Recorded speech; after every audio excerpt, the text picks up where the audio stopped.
So, Nate Sherrod, congratulations, first of all, Thank on you. being the Boys and Girls Club winner this year of Youth of the Year Award. I mean, that's quite an honor. It's outstanding. You're part of a very exclusive club, and so welcome to the show, and welcome, and thank you so much for being who you are. Thank you. I'm glad to be here. Yeah, absolutely. And we've got with us Ron Green, who's the president CEO of our regional Boys and Girls clubs in the area, Tar River region.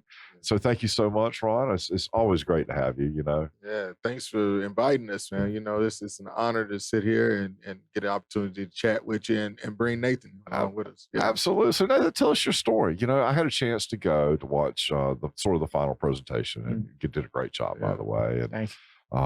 and three very stiff competition. So and I got a chance to hear a little bit of your story, and I was very impressed with it, very impressed with your speech. So why don't you just kind of walk us through a little bit of who you are, your background, what brought you here, the things that are important to you, and then maybe we might make you do your speech again, or what you can remember of it. Well, growing up, me and my brother, nobody could tell the difference between us. Right, because you're a twin, right? And it get frustrating sometimes. Some people call you twins, some people call you your brother name, so it get kind of annoying. Unless you live as an identical twin, I don't think you would actually know. Yeah. Oh, I know that's true, because I don't have an identical twin. I'm not sure anybody else wants to look like that. So basically, all our life has been like that. And it get frustrating. Sure. So coming into my 9th grade year, I felt like I wanted to separate myself more. So I tried my best to accomplish as much as I can. Right. And I got a 4.1 GPA. Nice. Thank you. Yeah. I'm going to A&T, major in kinesiology. Right. Four sport athlete: football, basketball, run track, play baseball. I just try to do as much as I can. That's quite an impressive resume. So tell me how you ended up wanting to study kinesiology as your major. And, you don't hear that very often. First of all, you don't hear many people going to college with a stated major in mind. I mean, I had a general idea, but I just wanted to get out. Successfully. Yeah, exactly. So I love sports. Sure. I love sports. I love working out. I love football, my passion. So I want to go to school, major kinesiology. It's to study the body movement. Right. So how people get stronger, how people get faster. And I want to use that to teach others how to run, how to jump, how to get fast and all that. Well, maybe you can help me. I got a lot to work on. Yeah. I think my 40 is like 5 minutes and 7 minutes, 5.7, something like that. Ron probably still has a pretty decent 40. I don't know. No, not even close. I'm talking about your playing days, I was pretty fast, then, and I'm gonna say then with some emphasis. I got it. Because now it's totally different. Remember what could be. What was. I just had to live off of Nate's, his accolades now. So tell me about the sports you play. I mean, you love them. You've told us that, but let everybody kind of know really who you are. So I mean, I go to Tarboro. Sure. So I go to Tarboro High. The main sport there is football. I know that's true. Live and breathe purple and gold. Yeah. I'm a two-time state champion. Okay. I went to state 3 years in a row. Just hard to hide it, isn't it? Yeah. It's hard. I can't. Yeah. So recently we lost. Right. Kind of heartbreaking, but we got over it. Can't win them all. Yeah, can't win them all, but it's sure nice when you get close. Yeah, I also love basketball. I run track. I love track. Okay. I love track. Track is what really get me ready for football. Right. So what's your events in track? I run the 4x2. Okay. I long jump, shot put. I occasionally do the 100 sometimes. Yeah. But my main one is the 4x2. I tell you what, I played football at Rocky Mount Senior High. It was good fun, and we had to run track too if you didn't play a spring sport. So I played track, and I don't know where they put me in the 440, 880. I don't know, some race. And I hated it. I mean, I'm not fast. I've never been fast. I've been quick enough, but that's during the fast. That's different. Yeah. He has a track meet today, actually. So so I hope you get your mind right now, right? But you know what my solution was? I saw these guys sitting over there on this mat with these poles. I said, pole vaulting. They don't like they're working too hard. They're not running, around the city lake, whatever that 5-mile course we'd have to do. They just kind of over there working on their ball. I said, coach, I want to do that. Yeah. So anyway, I was a pole vaulter. Never really got any distance, but anyway, it was what it was. So how did you pick Central? What was magical about that? I chose A&T. I'm sorry, A&T. I'm sorry. Oh, man. Yeah. I'm going to get all kinds of hate mail for that. Aggie. Yeah. So I chose A&T because of alumni. The alumni really convinced me that A&T is a pretty good school for whatever I want to major in. Sure. And I went there. I love the campus. I love the tour they gave me. Yeah. I just fell in love. So boom, I'm there. Mm-hmm. All right. Well, tell me about the Boys and Girls Club Youth of the Year. What does it feel like? And how did you decide to go down that process? So Mr. Darrell, he brought me in, asked me do I want to do it. And me, I'm an outgoing person. I like speaking. I like trying stuff new. So it was something new. So I chose to do it, and I'm glad I did it. Sure. Well, what other highlights? Tell us a little bit about this young man. I mean, he's leaving a lot of information out there on the table. And I know, I get it. Yeah. Brag on yourself, but but we can. We can brag on him. One of the things I think is most impressive about him is that, he said he played 4 sports. Right. But he also has a 4.1 GPA on a 4.0 scale. That's right. And when I think about that, I mean, I played 3 sports in high school, but my GPA wasn't even close to that, right?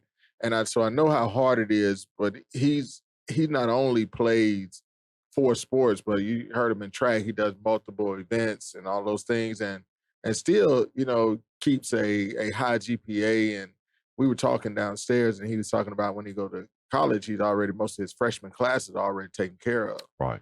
And I'm thinking, this man got a 4.1 GPA, plays all these sports. He's the Youth of the Year. When does he have time to do anything else? Right. And that's a cumulative GPA. Right? Yes, a cumulative, That's not a, 1 quarter, 1 semester, 1 event. Yeah. And so, you get a 4.1, that tells me there's some AP courses in here somewhere, some accelerated courses, probably some of all the above, right? Yes. And if you got credits already, it means you scored very well on the AP placement test. So congratulations on that. See, you're not telling us all the truth. I mean, good stuff, brother. I mean, that's just wrong. Yeah. He's a very humble young man. And I know a lot of it comes from being a twin. Right. And not really trying to outshine your other brother, even though there's competition. He talks about the competition of trying to distinguish himself from his brother. But one of the things I saw at the competition was him showing the love for his brother. Right. Of course, you want to be separate, but you also love being a twin. Well, look, I mean, I really can't imagine it. So you've had your best friend and your biggest rival, every moment of your life. You don't remember a time when that didn't exist, right? Yeah. I have twins, but I can't imagine what it would be like to be one, right? My parents would tell me we'll fight with the same toy, and there's another toy that look exactly the same. Yeah. On the bed, and we'll fight with the same one. So we always probably still do that.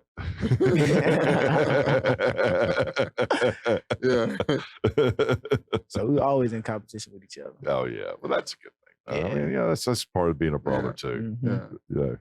Well, and I think that's one of the reasons why he ended up winning Youth of the Year, just being so competitive, right? Yeah. Learning that from his brother, Right. Being in all those sports and in the classroom, just being so competitive. I'm sure it gave him the edge in the Youth of the Year competition, and we're hoping that it gives you the edge when it comes down to the state competition coming up. Well, and by the way, our clubs here have a proud tradition of placing very well in the state comp. No pressure, but pressure. very good reputation of that. And I know you had an opportunity, Mayor, to be a state judge one year. Man, I thought that was an honor, and it was an honor. But it was also a curse. I mean, my gosh, seriously, everybody's awesome, and you're going, how do I pick this one or that one? And at some point, you're just like, well, maybe the other judge will pick them. I'll grade everybody on 5s, or 10s. Let it shake out. Let it shake out. I can't make a decision here. It's tough. It's tough. And I'll tell you, I was at the thing at the Booker T. Washington Theater when you were doing the finals. I don't know how you picked that. I'm glad I wasn't a judge in that thing. I mean, that was tough. You had 2 other gentlemen that were part of it, which is kind of unusual too, right? We don't normally have 3 gentlemen in the finals. I mean, just don't. I thought it was real special. It was. Zion's story was real special too. It was. And I'll tell you what, Leander, who was he's a councilman from Durham, was the keynote speaker. Mm-hmm. And I thought he did a great job. And I heard you talking to the paper a little bit after that, So first of all, maybe I ought to break it down a little bit. Maybe you ought to tell the story Leandro told. It's really his success story and climb story. And he's talking about the GPS, you're finding your destination, and not allowing your circumstances to dictate where you're going in life, but you can take control of that destination. And I think Nathan was talking about that as well, is understanding, that this is his life. You have a twin, but you have to find your own road, and Nathan, I heard you talking afterwards about that. Tell us a little bit about it, because I heard some of your comments about how the club helped you to navigate that and get to where you are today. Because like growing up, that like me and my brother being stuck together, it made me to the point where I want to separate myself, but I also separate myself in the wrong ways. So I was growing up till I got to middle school. I was a pretty bad kid when it comes to like grades, behavior, and stuff. And then also like when I noticed I really had to I had to change. I come to realize I had to change. I found some new friends, and three of my closest brothers to this day, we came from the Boys and Girls Club. Well, let's talk about that a little bit. So you go from, not making good grades, kind of making, we'll call them bad decisions, poor decisions, to a 4.1 GPA, lettering in 4 sports, on the way to A&T. Got it right. Yeah, got a huge scholarship. Well, see, you leave this lot of stuff out. I'm gonna have to bring Ron here to get it all out there. I know. He was telling us about the scholarship he got, and we were like, okay. And Darrell Googled a scholarship. He said, "Man, don't you know that's a big deal?" And he's like, "Oh, it is. Everybody does get one." Yeah, everybody. And I'm sitting over here like, yeah, I was. If it wasn't for academics, athletics, I would have got no scholarship probably. He got all this scholarship money, and then it's like, okay, So what flipped the switch? How'd you go? That's a drastic change, right? So what was that sentinel moment, as they call it? All right. So my 8th grade year, my mother been big on grades. She's always big on grades. So kind of my 8th grade year, I was slipping up that whole semester. So when it comes time for report cards, I give my mom my report card. I already knew it was bad. I already know she's gonna flip out. So she get a report card and she see 3 Fs. I saw her. A special semester, wasn't it? Yeah. 9 weeks or whatever. I saw her look at it, run to the bathroom and start crying. Oh, man. And she said she asked herself, she screamed in the bathroom, what did she do wrong? That's my flip. Wow. That's when I noticed I had to make a change. And that's when I did make a change. Okay. That's a great story. You should share that more. Really, because that's a great reason. We all love our moms, right? Yeah. That's wow. You almost got me speechless. Nobody can do that. Yeah, that's a whole lot better. I told my mom, I said that those L stood for fantastic. She said no. Well, I was just too scared to bring it home to my mom. I'm 56. She's still with me. I believe she would. I believe she would. But the other thing I heard of the keynote speaker, he was talking about his own journey, right, and success, and it really wasn't to brag on where he was or what he was doing, but really to say, hey, look, we can all get to these various levels of success, however we define that. Some people define that in being successful business people. Some people define that in reaching and serving others. But the point is, this is out there for everybody, and you seem to exemplify that in terms of your own story, in terms of the things you're searching for that you consider important. And making good decisions. And so I'm excited for you. And yeah, we got off track a little bit. I think both Ron and I kind of heard you talking afterward, and you were saying a lot of great stuff. And I just, feel like we ought to share that, Thank you. Yeah. And I think that one of the things that I'm really impressed by him is that he's willing to learn.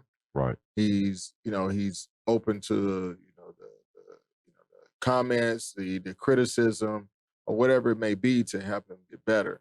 And that's the thing I think that's going to carry him a long way. And I think he could definitely be successful in whatever he set his mind to. Right. Kinesiology, if he's going to major in that, there's no doubt that he's not going to accomplish that, in my mind, because he seemed like one of those guys that will go ahead and accomplish whatever they set out to do.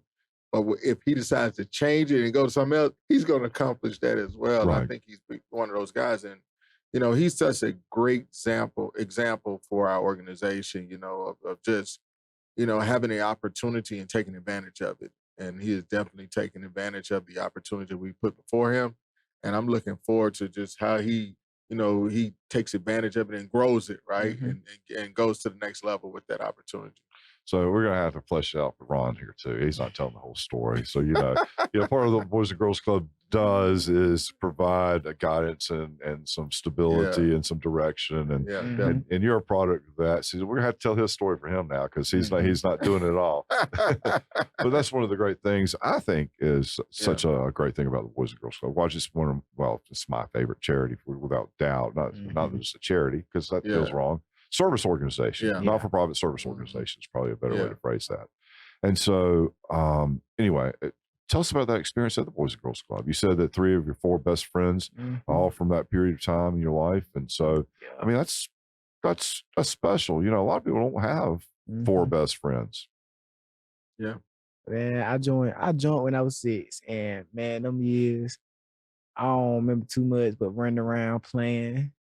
Sometimes messing with the teachers on purpose. Sure. Man, but them years were fun. And the people I grew up with, we always did the same. We always looked the same thing. Sport. That was really brought us all together because we'll go from Boys and Girls Club straight to football practice or Boys and Girls Club straight to baseball practice. And we just clicked. Yeah. We clicked and never folded away. That's awesome. That really is. And I'm sure your mother's not crying anymore, asking what she did wrong. Now she's praying and thanking God for all the right things and the blessings you've been, right? And you are. And and Sandy, we think about the mission of the Boys and Girls Club, and to inspire and enable all young people, right, especially those who need us the most, to reach their full potential as productive, responsible, and caring citizens. And when you think of those words, I can look at him and say that's a culmination of all those words coming together and those things coming together. Because I think he exemplifies what a positive and productive citizen is. And we need to have more of that with our young people in our community, is understanding your role and responsibility to our community and fulfilling that. Right. Knowing that you might be a detriment at one point in time, like you're saying, you're getting in trouble, and then all of a sudden it's the switch flip. And then, you become an asset to our society instead of a detriment to our society. And we appreciate you doing that. Yeah, well, that's part of the story, right? Yeah. That's what makes it real. Otherwise, it's like, I don't really believe that. It's too perfect, right? None of us are perfect, right? We all got scratches and dents. I mean, we just do. We try to hide them. Yeah. But, sometimes we shouldn't. We should show them so that folks can understand, the journey that we've been on. And everybody's journey is special and great. It can be. Yeah, definitely. And Nate's story is one that we don't hear a lot from young people who come from this area. It's more of just an athlete and not a good student. Right. In this case, he is a great athlete and an amazing student. Even better student than he is an athlete, in my opinion. He's checking all the boxes except for that Viking stuff. I had a bet on the last football game with Rocky Mount Tarboro with Tate Mayo, the mayor over in Tarboro, and I remember our coaches talking about that. Our coaches talking I'm glad I could be part of the motivation. But you cost me a lot of money. I just want you to know that. And mostly my pride. Pride and nothing else. So I forgot. We ended up giving it to a food bank, I believe it was, and Mayor Tate also contributed the same amount of money, so we just doubled up on the money. So it was a great thing. Well, he actually turned around and sent us a check for the Boys and Girls Club. Perfect. Yeah, so we appreciate that. Well, good. There you go. So we appreciate that. And then we appreciate you always supporting the Boys and Girls Club. I mean, you have for years, even prior to becoming a mayor of Rocky Mount. But, you've always believed in our mission and wanted to see us, succeed in that mission so we can have young men just like this that we're producing and coming out of our organization. Well, I appreciate you saying that because you set me up for an opportunity to make a shameless plug on behalf of the Boys and Girls Club. No, look, I mean, there are very few organizations that provide, an IRR, internal rate of return on monies invested. And that's really how I see this as an investment of money and time and energy to create the best product that we have, and that's the development of our youth. And the Boys and Girls Club does that better than any organization I see out there. And there are a lot of great organizations, and they're doing a lot of great things. So I don't want to get those emails tomorrow. And I believe them too. But pound for pound, dollar for dollar, Boys and Girls Club has just delivered a consistent result and product. And it's because of people like you and your staff. Gosh, I mean, you got an awesome team that clearly want to be engaged. They're engaged. They want to be doing what they're doing. They love kids. Every time I go to the Boys and Girls Club, kids are responsive and want to be there. When you find that, that means that the magic's working. Yeah. And that doesn't just happen. That's not just finding, 10 people and some programming and, some kids and throw it in a room. It takes that level of devotion and passion to really make it happen. And so, I've considered everything I've ever been part of the Boys and Girls Club an investment, and I have got nothing but great returns from it. And I'd encourage anybody who's listening to this, anybody who feels compelled to do the same thing, because, it takes money to run organizations like the Boys and Girls Club. People that are employed there, people that are doing it because they love it. It's certainly not for the pay. I mean, it's the love of the passion of what you do in the mission. And you can't say that enough. I mean, you just can't say it enough. Yeah. So thank you for that opportunity to give that little spiel. Yeah. Well, appreciate it. It's always welcome when we know that the person is genuine about, their support for Boys and Girls Club. I mean, the apple don't fall too far from the tree. I know your mom is a dedicated volunteer for years for the club, and we appreciate that as well. And she loves it. She and hated that she's not able to do it quite the same consistency she was. But it was between her and Doug Starr, who was on your board, that really made the first introduction to the Boys and Girls Club with me. And gosh, what's that been? Years. Yeah, at least 15. Yeah, years. At least 10. At least 10. Yeah. At least 10. Yeah. And so, and then seeing is believing, then you just open your eyes. Wow. Yeah. And then these are two great people I look up to and have a great deal of respect for, willing to invest their time and energy and effort. And when you see that, it begins to click. Well, this is worthwhile. Yeah. This is not just a board to be on, right? It's not just a place to be seen. We're making impact. And so anyway, I find it awesome. Ron, one of the things that is interesting to me, and I love for you to share a little bit more about, is the process of becoming a Youth of the Year. That's something we really haven't talked about, and I don't think a lot of people have an understanding of it. But it's quite an arduous competition. Yeah, it is, and and it's a year-long process. And you become Youth of the Month, right? And then you compete in your own club and become Youth of the Year for your club, and then you compete for the organization. And we've been fortunate through our organization to have, at least a finalist for the last probably 7-8 years. And we won it twice. Elijah won it twice. Elijah Sellers won it twice. And, we had a finalist last year who chose to set out this year, just because, you can't win state but 2 times in a row, right? And she wanted to say Princess Holmes, she wanted to sit out this year. So next year she can compete again.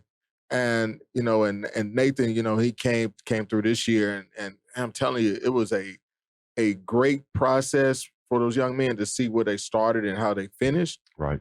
And then when they got up on that stage at our organization's Youth of the Year competition, I mean, it was just amazing. Everybody afterwards was like, man, those guys just, if they saw him from the beginning and saw him, at that time, you see that, and he's laughing now because he understands the process.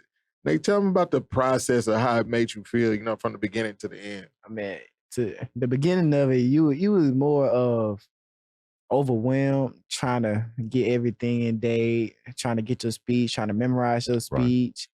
Then when it comes to the interview, you get you walking in there, butterflies, Yeah. nervousness, sweat, rocking back and forth. But it's a great experience to be able to do public speaking or talk in front of other people. Right.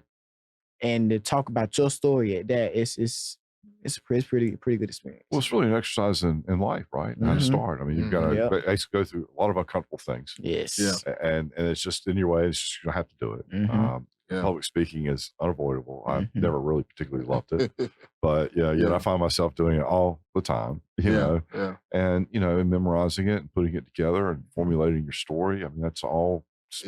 That's all what it's about, right? Yeah. And, you get a young man like this and he goes through that process and now it's preparing him to be stronger in life. Right. Right. So he go on a job interview. He's been in a tougher interview than most of the job interviews that he's going to go into. And then getting up in front of people and telling his story and being vulnerable.